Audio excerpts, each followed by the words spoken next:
Baraya Cakra parantos waktosna 80,5 FM Radio Cakra midangkeun dongeng Sunda Dora-Dori.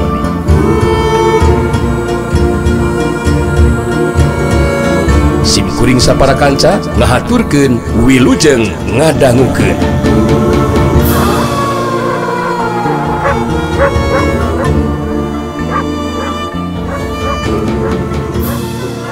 Toh nyarita deui ditujukeun ka Darwita si Jagalpati anu geus teu era-eraeun ceurik menta dipikarunya. Cek emak mah tarimakeun we ayeuna mah Jang Darwita. Nang rupa anu tumiba eta teh mangrupa wabalas atawa hukuman da boga sorangan geus salah lampah. Inget keneh waktu emak karek anyar balanya ti pasar. Karek beberes dagangan di warung. Jang Darwita ngaluluguan anu sejena sakabe dagangan emak teh anu bisa didahar mah bala kecelakaan di dalahar sirah emak pada ngadegungkeun nyeri jeung perih anu lain dikieuna hati emak Jang Darwita dina waktu harita eta di kamanakeun rasa perasaan Jang Darwita teh atuh wah tapi ka kitu baturan di dia dari dia mah henteu mah. Teu kumaha? Dasik di dinya nu ngaluluguanana Darwita. Wah. Kitu Kang langkuan maneh teh Darwita. Dengekeun sia kolopok. Ngelakah ceungri kawas pundak leutik we sia. Ngaringgeus kieu ngarek inget kana dongsa ngujung Kang salahan. Dasar golobog pisang sia mah. Ujung langkungkeun tindakan teh sangukur wanita kanu lemah we kanu ngentebing sang malakawa panting sakung anteng nu kieu matut mama kudu dibantingkeun ieu Kang Jangrinya anteng ayeuna anu kudu bisa ngadalikeun diri teh geus teu make jeung rek dibantingkeun sagala rupa puguh geus teu kaya si Darwita naoge. Geus bisa naon-naon teh. Satu bisa yakin kapanasaran mak caritakeun sakabeh ka nyeri hate emak. Anu saila ieu disidam ku emak. Sida kadenge ta ku si Darwita teh. Terus dipikirkeun ku manehna. Atuh ayeuna mah kari tarimakeun Darwita. Barengan ku kaikhlasan naon anu keur tumiba da ya ka diri urang jadi kudu boga rasa rumasa jeung tumarima we pasrah sadrah kana buah tina laku lampah sorangan apaan geus jadi katangtuan dina kahirupan mah melaka gorengan buahna pasti goreng atuh sabalikna melaka hadean buahna oge hade hamo aya kanyatana anu ngalewihan tina perbuatan walagri bibit saati waluya kedal ku ucap punahna kulaku diri kuring jeung anteng mangan sakadar jalan atawa cukang lantaran dina mangsana nibankeun hukuman ka diri Darwita sabab kuring memang geus kaye karek nulungan Nyi Eswit anu rek dijadikeun korban anu katujuh ngosok dengekeun sia golobog lain kalahkah cungri kawas budak leutik sia ngerang atuh ngawas budak leutik mewek ngongko cenah janggo ngongko henteu mempan kumpangarangan mending ayeuna ngalahkah ngawas ngitu bingsing aya keneh anu ngarek diomongkeun atuh mangito nya ari mamah tos moarek nyarios naon-naon deui aden anteng ngan peupeujeuh we ka Jang Darwita ngalahangke mun teu pika poe anu panungtungan arwah henteu kumambang di alam kapanasaran bener sakumaha tadi anu disaurkeun ku Den Agus si Jari Sakti leuwih hade ayeuna mah pasrah sadrah ku kaikhlasan Darwita dumasal tina rasa rumasa jeung tumarima kana dosa jeung kalasalahan saira dipercaya ku Maha Kawasa ku melenang di alam pawenangan nyada Iwati tak anu bakal bisa jadi ubar mah Jang Darwita. Ma kuring ditarimakeun ma. Ditarimakeun ma. Ampun. Nya sok we tarimakeun eta mah kangaranan geus rumasa salah mah. Udah pasrah we kalau maha kawasa dina sesa waktu anu aya Darwita. Rek disik-sik, dikunyit-kunyit, dicacak, diwalang-walang paribasana. Ya tarimakeun we da pugeus moal bisa dipungpang. Sumuhun atuh mama bade wangsul heula we ti payun bade karorompok Aden. Dupi den aduk sareng den anteng mah di dieu pangintanya. Mohon abdi mah di dieu we mah. Margi abdi duaan kedah badanten anu kalintang asak itu sareng anteng mah. Margi anu bakal dising hareupan teh henteu mung saukur ki bujul hawuk guruna Darwita. Namung oge oray sanca jelmaan siluman. Mohon sanca cula geunit teh mah. Anu jelas mangi enjing mah tindak kajahatan ki bujul hawuk teh kedah tiasa dipungkas mah. Anu matak nya eswit kedah tiasa disalamatkeun. Wah, mau kona mangemang itu mah mangemanya nenang we mang itu ngang doa nganguran banyak nenang we nenang geus moal nganu teh ngata deui nganu gangguan lah mukana masing Darwita jeung lemah golobok ngejong kolobok teh bangkal ngeureunnan jeung di jeung lemana mah nyukup Kang Jangri geus teu manasaran ngayeuna mah eta si Darwita teh singna henteu bingsa ngomongan deui we. Ma itu terus pamitan. Sedengkeun Darwita si Jagalpati ditotok di urat penting anu hubunganana jeung pitasorana. Ngajadikeun manehna geus teu bisa nyarita. Tah, ayeuna mah urang badami. Nya ada urang bangdami we Kang Jangrinya. Kumaha numutkeun anteng? Ya urang bangdami we ninakan urang dina meuting isukan teh Kang Jangrinya. Mokonna mah nganteng mah naon tah? Ngarek laksanakeun we tunggas nganu mudu dilaksanakeun ku nganteng Kang Jangri. Memang kudu dibadamikeun teh. Kawilang kudu boga rancang anu hade. Ulah tepikeun ka upaya teh aya dina kagagalan teh. Kangaranan gagal mah atuh kajahatan anu meunang beuneunan teh. Ngenya bener kitu Kang Jangri. Mokona mangudu ngasak we kudu ngasak perhitungan. Terus nerangan teh mah lain sang peda ngareupeun ka Kang Jangri mah. Sanajan mamajikan sorangan ngeta ngani kanting oge ngeukeur bongga mangsalah.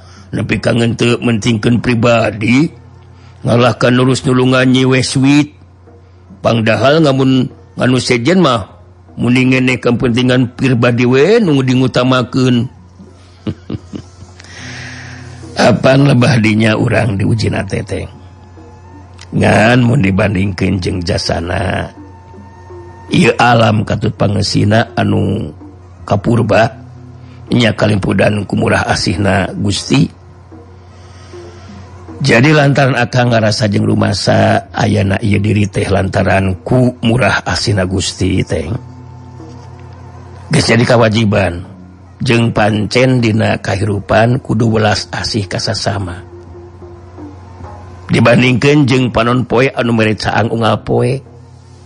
Cai anu mere kasuburan keur kahirupan.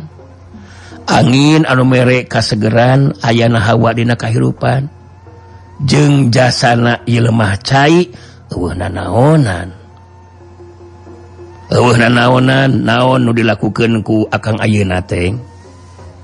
Wah, ngenyaan Kang Jangri mah tepikeun Kang Gadinya bangdingkeun nandang oge anteng bener-bener mudu ngancungkeun jempolan menijang di bangkingkeun ngejeng ngalam-ngalangu pageningan Kang Jangri.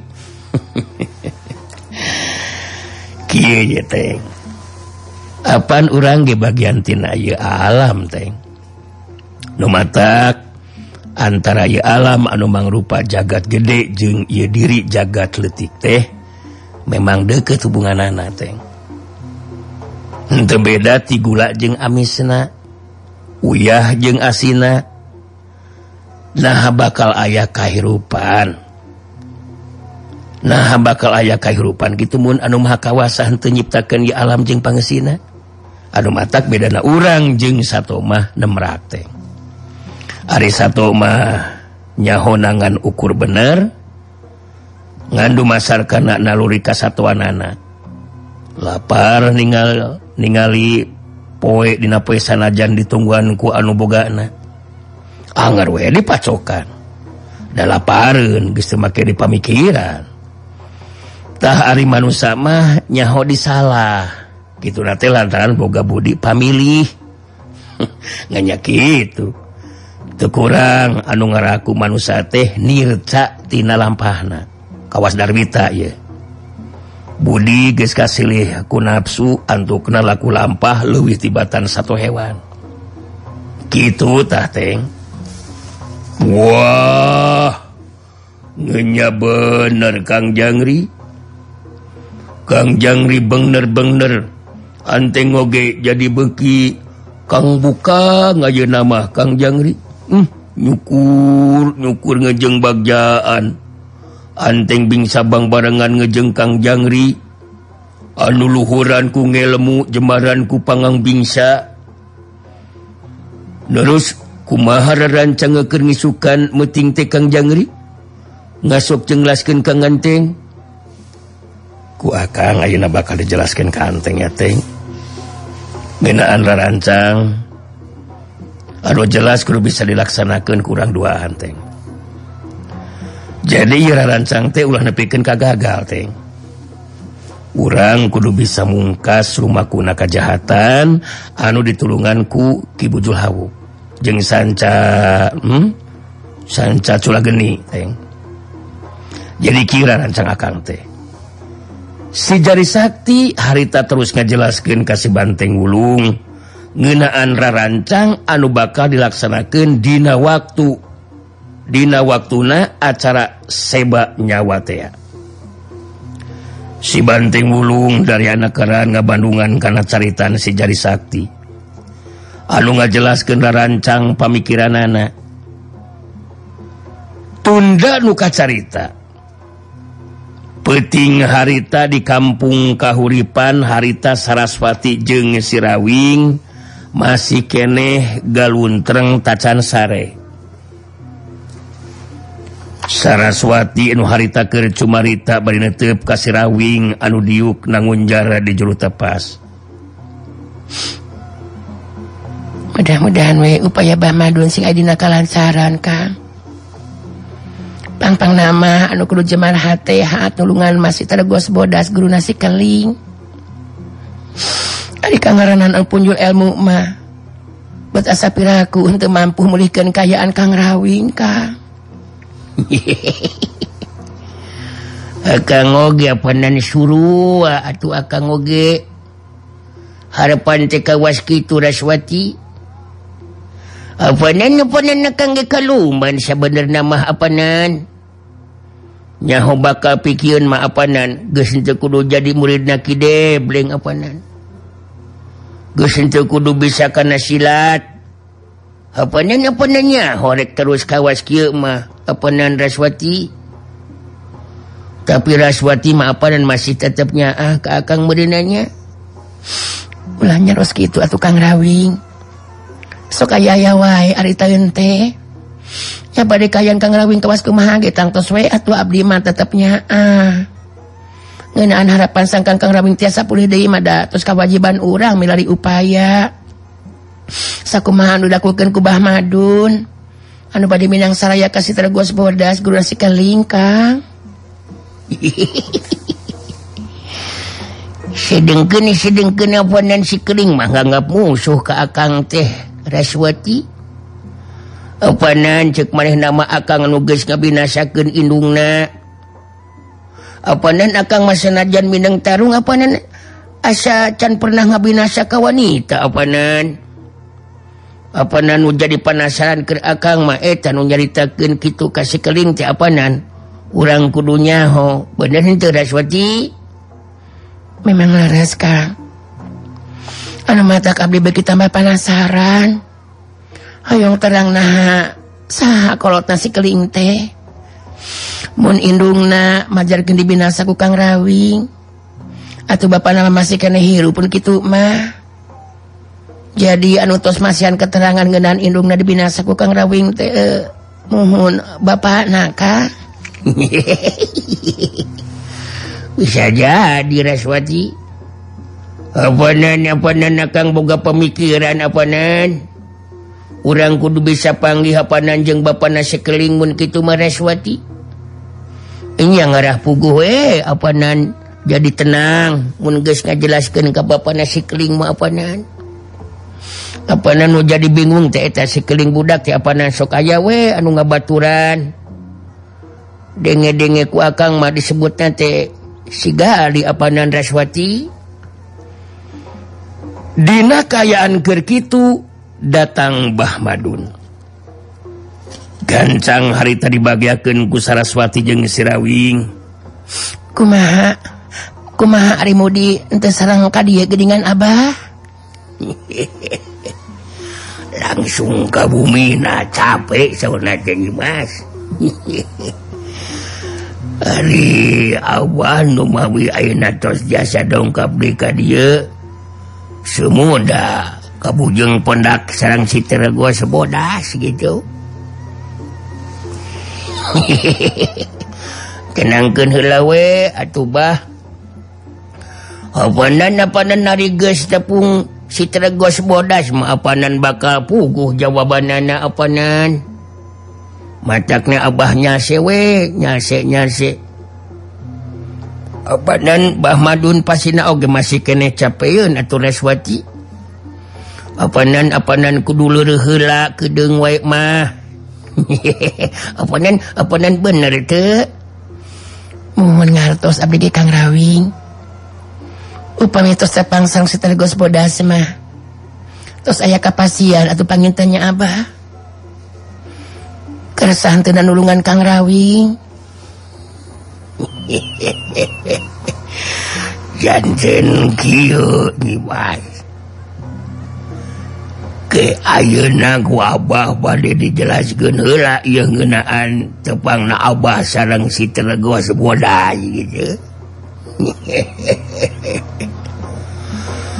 ku Mbah Madun saterusna dicaritakeun ngeunaan kajadian tepungna jeung si Teregos bodas anu leuwih ti heula waktu keur ngaleureurkeun ka capek didatangan ku jawara wanita neulah Kumala Dewi dulurna Jaka Bandang si Raja Pedang kabehanana ditetek ta inu kaliwat Saraswati jeung si Rawing ngabandungan guaran caritan Mbah Madun pinuh perhatian sanggeusna ngarasa cukup bari kateranganana harita Mbah Madun terus mungkas pedaranana janten kitu nih Mas walawi awal dina sajeroning wangsul kalamur teh hati mantekinten mentegeg hanya lu nih Mas margi anu kutaksiran Abah mah si Teregos bodas teh nyangking ilmu pinunyul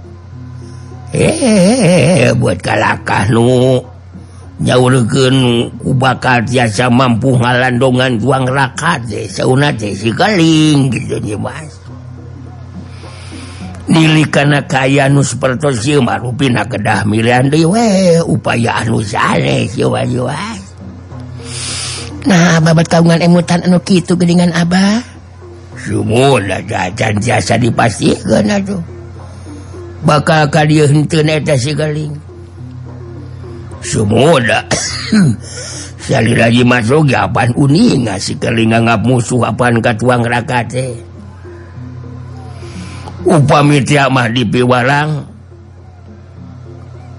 upami teh mah dipiwarang we ku si Teregos bodas semua dah cantang tos baris ditumutkeun atuh ku si Kaling Wajiwa. Saraswati jeung si Rawing silih teuteut. Si Rawing anu mihil nyarita. Ari ceuk akang maapanan. Ieu mah sarua we jeung ngadu milik Saraswati. Aya wae milik akang apanan si Keling bakal aya datang. Hapanan mun si Keling eueuh wae datang, eta eueuh milik akang. Pentingna keur akang Saraswati jeung Rasanti pada sarehat nya calageur.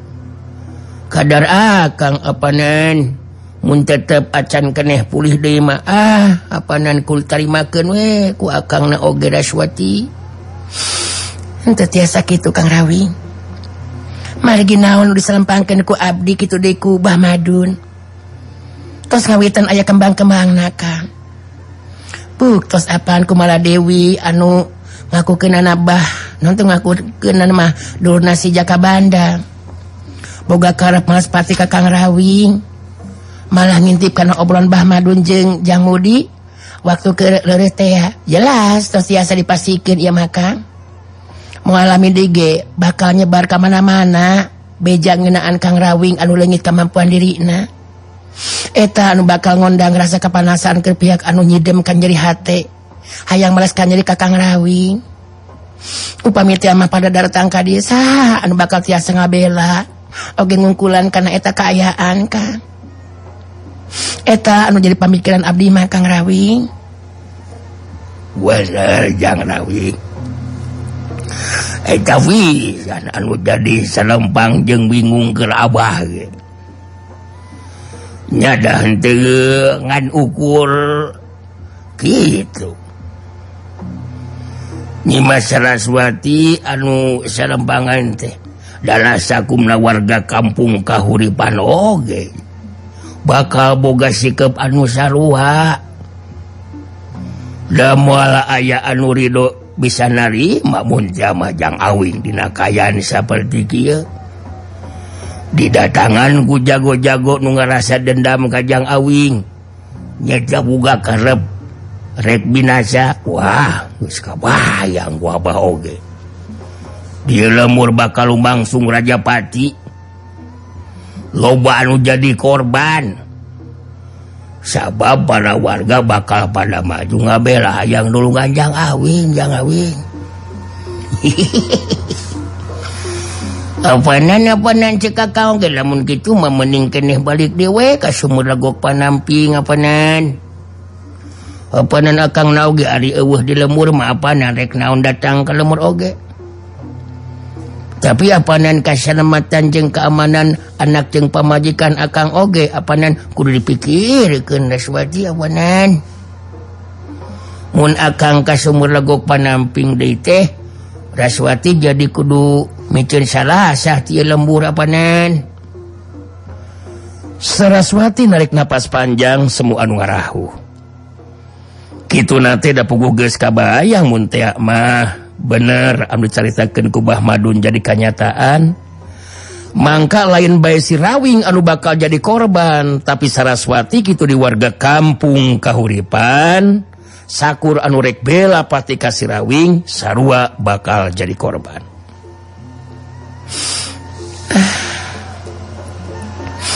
Ngeunaan Kang Rawing anu bade ka sumur Legok Panamping deui. Atuh abdi kudu micen salah sehat ieu lembur. Ulah bakal diemotan eta maka. Da ari abdi mah duka kumaha bet boga kayakinan ieu teh si Keling bakal aya ka dieu Kang. Kitu nate sabab tos 2 kali abdi ngimpi tepung jeung si Keling Kang. Atuh ari kaimpikeun kitu mah apanan. Saraswati inget we ka si Keling amun kitu mah apanan. Nah kumaha kitu cek dina eta impian teh Saraswati. Apanan bet karek ayeuna geuningan ngobrolkeun ka akang oge. Memang abdi inget wae ka si Keling Kang. duka sepeda duka ayeuna abdi masih kena tetep nganteng pikiran maka si cikal mohon santana anu dipalingkeun orok kene bari eta anak urang teh duka di mana ayana oge kumaha nasibna Kang apa nugikeun ka ayeuna oge weleh teu aya kelamang-kelamang geuningan Kang si keling dina eta impian teh abdi teh nyarita tenang we Bu keling bakal datang cenah engke ku keling di ubaran si Rawing mah buat meni asa di kieu na bah mudah-mudahan we si keling teh bakal aya ka dieu bah sumuhun kantenan awageun jumat miharep teh kitu pisan awageun wasuka kumaha abah oge masih kene acan ngartos kitu jiwa eta si Teregos bodas awan guruna si keling buat teu sangaman nulungan geuningan mohon nulungan tuang raka kalahkan nyaurkeun si keling anu bakal mampu nulunganana buat piraha ku kamampuan anu jadi muridna langkung unggul ti bacaan guruna mangga we mut ku salira nyimas jiwa Renes Abah abdi aya pikiran kadinya Abah tapi keun we ayeuna mah urang Bandungan we urang sakabe sadinten dua dinten mah Abah nah aya ka dieu teh eta si keling teh sanajan nilih kana kaayaan mah si keling teh sangar galak nyaritana kasar tetumpa-tumpa tapi abdi dina hate mah geus kayakinan bah si keling teh jahat suwun dawa ge sami kitu pisan kayaan hati abah oge jiwa sami awage dah sanes gitu dah sanes kami jahat batusna mah nya ayeuna sakumaha anu di nu neme disaurkeun ku nyimas nya urang antosan we aduh sadinten dua dinten si anu terang si keling bener-bener aya datang ka dieu kumaha satuju mun kitu jagawing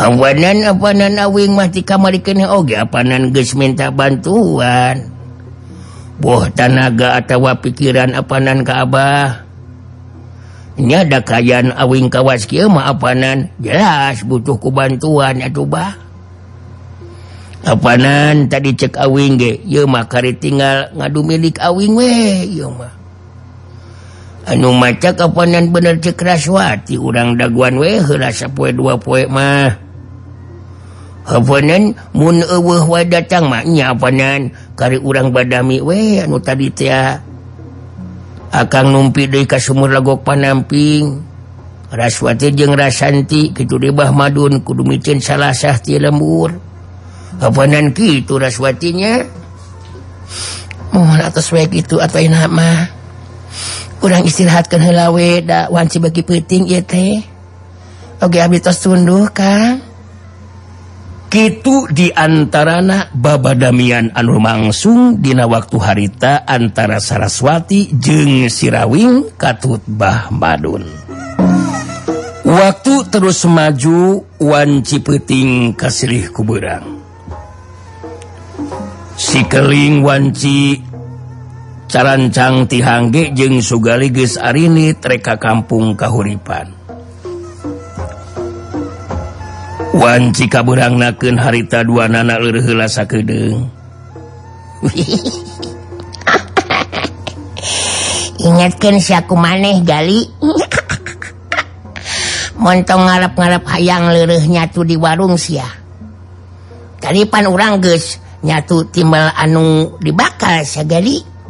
Jadi maksud aing mah anu geus beres urusan geus teu kudu sumpang-simpang lurah leureuk deui gali.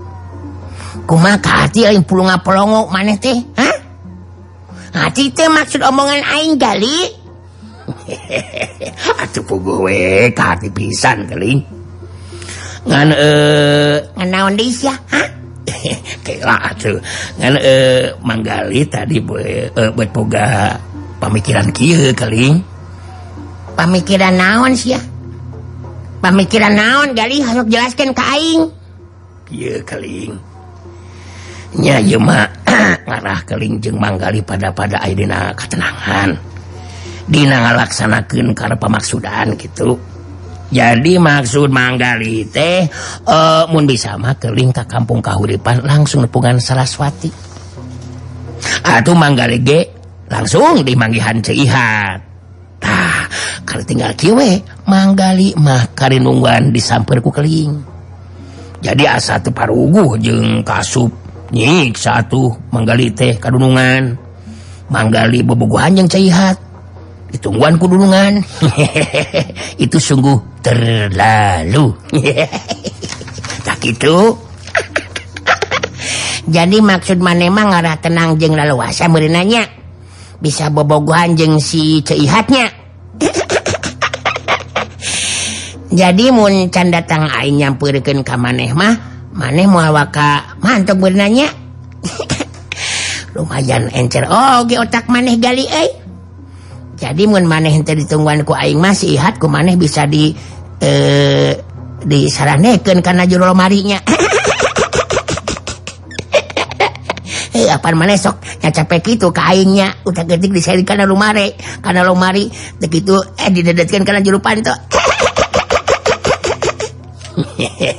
Nya eta mah kari gumantung kumaha kaayaan atuh keuling Jadi maksud manggali mah ku cara kitu keuling oge bakal tenang, teu ngarasa non teh kaudag-udag gitu. Nya da ceuk manggali mah teu bisa dianggap enteng kangaranan gubaran mulihkeun kayaan Sirawing teh. Naon sababna? Naon sababna ceuk maneh gali? Untung bari jeung medet gumasep kitu tuh sia teh da lainkeun ngobrol jeung si Ihat maneh teh jeung aing ieu mah ye. Bisa-bisa wae sia mah ngomongna tong loba uget bisa dibacok saku aing kali tindak gampang marah keuling mah agar wae si ganu gemes ka manggali teh ting kumaha salah apa diriku sama dirimu atuh takut ngamek takut marah keuling mah kitu. Jadi maksud manggali mah naon sababna ngubaran mulihkeun kayaan Sirawing teh teu gampang. Nya pikir we ku keuling si guru wae teu sanggupeun tanulungan Sirawing, malah teu mercayakeun ka keuling. Padahal lamun nilik kana syariat mah apanan ilmu si guru teh leuwih punjul. Nyabot keuling oge apanan keur ngayakinkeun ilmu si guru, sok we pikir ku keuling. Bener oge ta omongan maneh teh gali. Si guru bet kalaka mercayakeun ka aingnya. Teu ngarti ka aingna oge eta gali euy. Jadi mun kitu mah aing boga kakuatan anu henteu dipiboga ku si guru benernya. Bener teh kali? Bisa jadi kitu kali. Nya dari lebah ilmu jeung kakuatan anu karitu mah manggali bureng lebeng keuling aslina tah. Moal kasusul ku manggali mah. Da maneh paling ge anu dipikirkeun teh eueuh deui iwati nyatu hees jeung si Ihat. Maneh mah ditambah we ku blaem semet kitu we atuh da maneh mah gali. Tapi sakitu ge kita masih kena untung kita jelema kawas maneh masih kena hirup. Mun teu ngabatuan nuturkeun aing mah geus ngaleng-leong maneh mah gali tah. Bet kawas kana kayamang wae ngaleng-leong keuling mah oke jeung jembutkeun manggali ngaleng-leong sagarupa. Atuh ngaleng-leong mah palid meureunnan. Tapi kan wae dicarekan diambakan di kukumaha oge kangaranan kudunungan mah moarek nyeri hate atau apundung. Anu penting keur manggali mah tadi teh ya keuling nya anu diobrolkeun ku manggali teh ya manggali langsung ka lembuna Ceihat kitu. Atuh keuling langsung aja ka kampung kahuripan nepungan Saraswati. Adil ban? Mangeuslah ku aing digugu ka hayang maneh gali. Jadi maneh mah moal waka mantog mun acan disampeurkeun ku aingnya. Nya bener kitu keuling. Jadi urang papisah di dieu we keulingnya. Apaan apal keneh lain keling jalan anu beras ka kampung kahuripan. Nya apa lah udah aing mah teu belet kawas maneh gali. Ngan mun engke ku aing disamper maneh masih keneh kaleken ese diajak ka mantog. Wah, aing mah waktosna seep. Waktosna Baraya Cakra. Geningan waktosna parantos teu nya kapan deui. Cak kanggo dinten ieu dongeng Sunda urang cekapkeun heula mung deui ka dieu, enjing urang teraskeun deui nya. Tah kitu. Atuh samentawi sim kuring dora-dori, amit mundur amit mungkur, hatur nuhun tina sagala rupi perhatosanana. Mios.